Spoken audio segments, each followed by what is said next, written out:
I just came back from Blade Show Atlanta and it was pretty crazy. I wasn't there for all 3 days. In fact, I was only there for just one, and only then, even a couple hours, but that was enough for me. It was still a really cool experience. I got to see tons of different knives and makers that I've never had the chance to in person. Got to handle knives way out of my price range.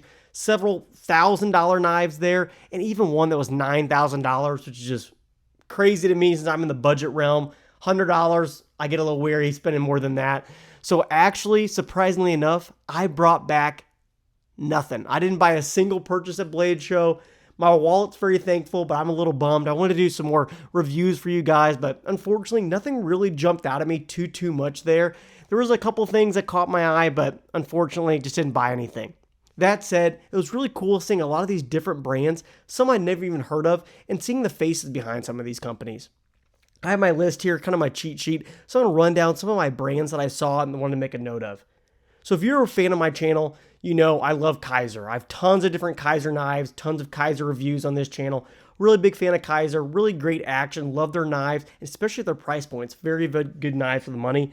Unfortunately, didn't really love their display. It was a very large table, tons of knives out, and you gotta touch them, pick them up, and play with them.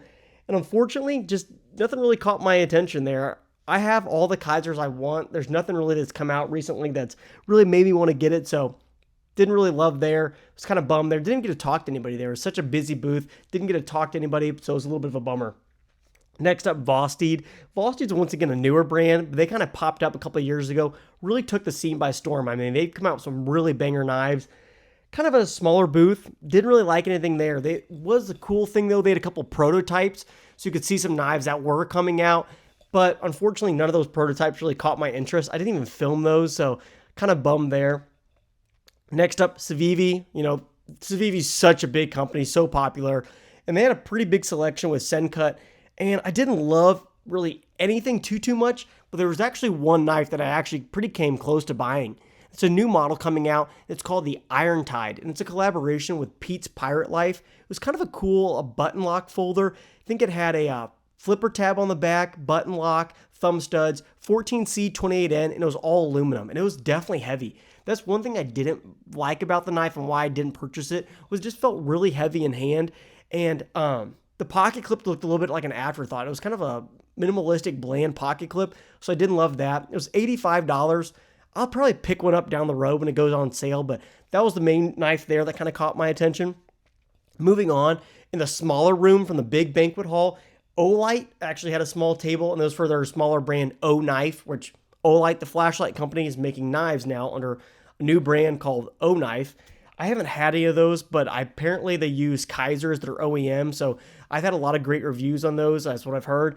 Didn't really see any knives I'd like. They had a cool fat carbon one, but I didn't go with that. But I'm bringing up O Knife because the lady behind the counter was maybe the sweetest woman in the entire world. She was so sweet. I was actually at Blade Show with my wife, and she was even really nice to my wife. She gave her tons of patches and stickers, and she was just so sweet. I could not recommend them enough. They were probably the nicest booth I went to in the entire place. Kind of piggybacking off the nicest, now we'll go to the worst booth. I don't really want to say any names, but I went to this really small maker in the other smaller room, and he was selling out the front knives. I think they had like D2, smaller brand, just one guy. Never heard of them before. And he was kind of a jerk. I'm not going to lie. It's kind of weird when you have just one guy running a table and you're a smaller brand. I feel like you should be very energetic and happy and want to talk to anybody that comes to you. And this guy just didn't really want to talk to me at all. He was very cold and standoffish. I was even trying to talk more about his brand. Don't get me wrong, I wasn't trying to like collaborate like, hey, I run a YouTube channel or anything. I was just like, hi, like, I want to know about your knives. What was your story? How'd you get into this? And he just couldn't be bothered. And it's really kind of a bummer for me because I came in second in a Kaiser design contest. I'll flash my design here. And I shopped that design around, and I actually signed a contract with that knife with a company. Hopefully it gets released soon. I'll tell you guys more about that when I have more information. But I was trying to get more information about how to go about this, the design process, signing a contract with a brand. And he just kind of wanted nothing to do with me. He just give me one-word answers. So I'm like, guy, this is not how you want to sell your knives. I mean, you're a small company. I feel like you need to be energetic, friendly even, and he just wasn't, so that was kind of a bummer there. That's my one bad experience at Blade Show. He was kind of a jerk. Up next, there's two other companies I found I'd never heard of that I actually really like their gear. So the first one up is called Dots Gear. I'll flash their Instagram. They had some pretty cool knives. And I talked to them. That was pretty cool. And another company called, I think it was NOC or Knock Knives. It was pretty cool. Here's their business card. I actually almost bought a knife from them. They had a pretty cool crossbar lock. I think it was an M390 or S35 VM, one of the premium steels. It was a really cool crossbar lock with micarta handle scales that looked really cool. And that almost came home with me. So that was probably one of my favorite knives. The other knife that I almost bought, I came this close, was actually a knife from North Mountain Blade. And I've had one of their knives before. I think I had the Chop or the Chop 2. And they have really cool knives, really cool company. But they're actually coming out with a utility knife now. And it's really, really cool looking design, all titanium handle. Almost bought it. Only thing was, it was $100. And when I came back to try it out again to finally buy it, I could do the reverse flick, no problem.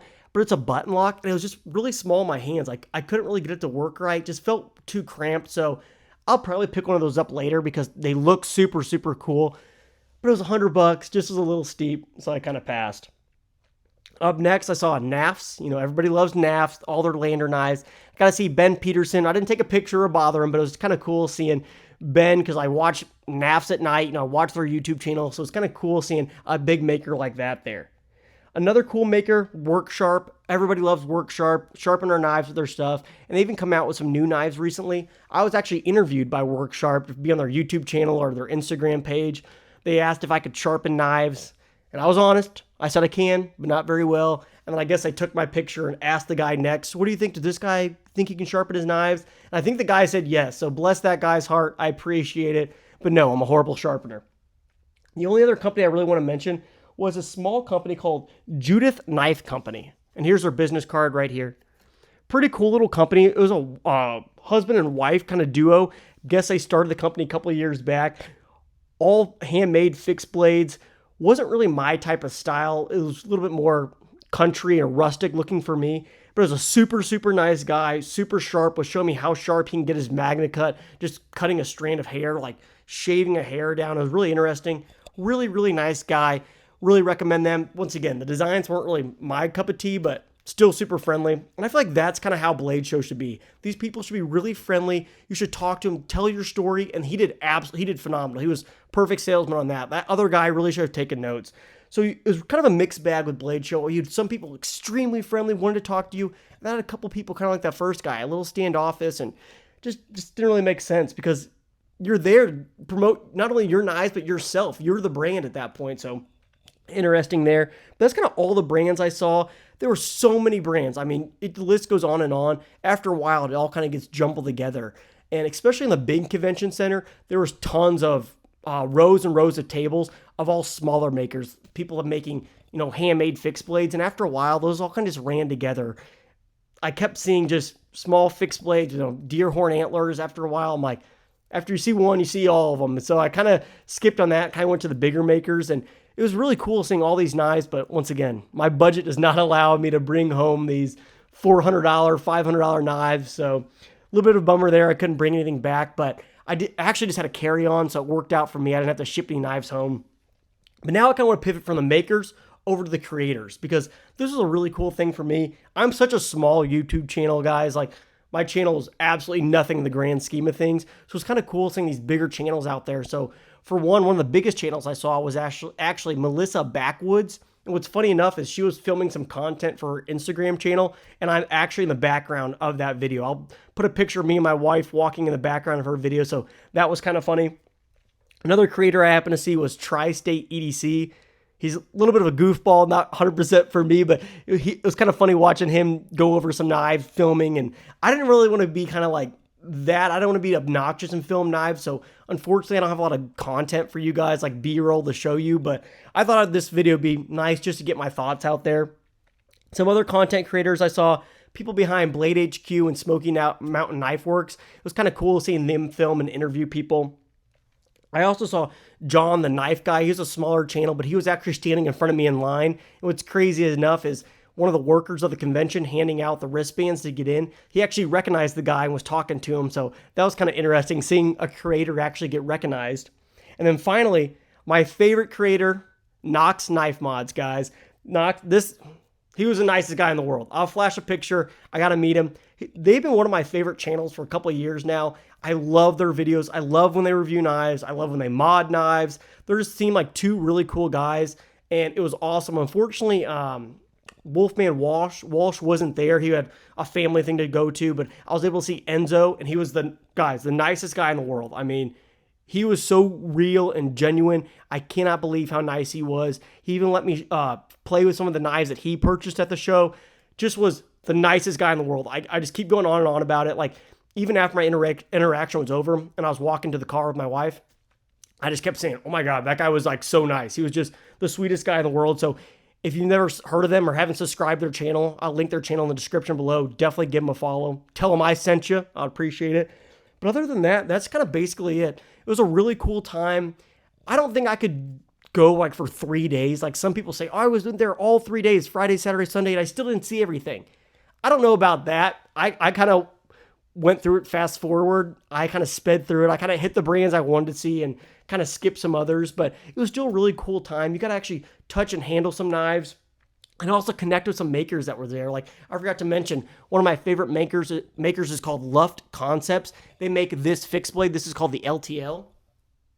And I really like the guy. He's a super good guy behind the company. I actually messaged him on Instagram when I was trying to get my design shopped around. Super nice. So it was nice getting to go to his table and actually see him and shake his hand and talk to him. So that type of thing is I love. I love the interaction. I love seeing the person and hearing the story behind a brand, because there's so many knife brands out there. There's so many knives, but actually hearing the story and seeing the person behind the product, that's the cool part for me. So I really enjoyed that aspect. I will say, if you want to go to Blade Show, it's worth it. If you like knives, for sure it's worth it. You get to see people, talk to people with common interests, see all these knives, but there are some downsides. First up, the convention center is not downtown. It's like another 25 minutes past there. So I actually stayed by the airport. So my Uber, just the convention center, was like 30, 45 minutes. So it was a little bit of a commute there. Get early. I got there an hour before the doors even opened Saturday, and I was still in a giant line outside. So definitely go early. Wear comfortable shoes. Bring a backpack, water, snacks, because there wasn't a ton of food options there. I think there was like a Papa John's and a Chick-fil-A. So you'll probably get hungry. And overall, just go with an open attitude. I mean, just talk to everybody. I feel like I kind of really regretted what I did. I didn't really be as open as I probably should have. I should have passed out way more business cards, like talked to way more people. I was just kind of shy, and you can't really do that at a big convention like that. But oh well, maybe for next time. And the other thing I want to say is I want to give my wife such a big shout out. She was such a trooper. She has absolutely no interest in knives. But she was my biggest fan, my camera woman, taking some B-roll for me, and she was just very, very supportive, so I'm very happy she was able to go with me, and I had a great time. But other than that, Blade Show 2026 in Atlanta, down in the books. My first time doing something like this, definitely really cool. If you're interested in all, I think you should absolutely do it. Pretty cool experience. And I just want to give you guys a really quick recap. I'm sorry I couldn't get any knives and show you, but I just want to give you my experience. Maybe you can take something from this for next time, but thank you so much for watching, guys. Like and subscribe, and I'll catch you on the next one.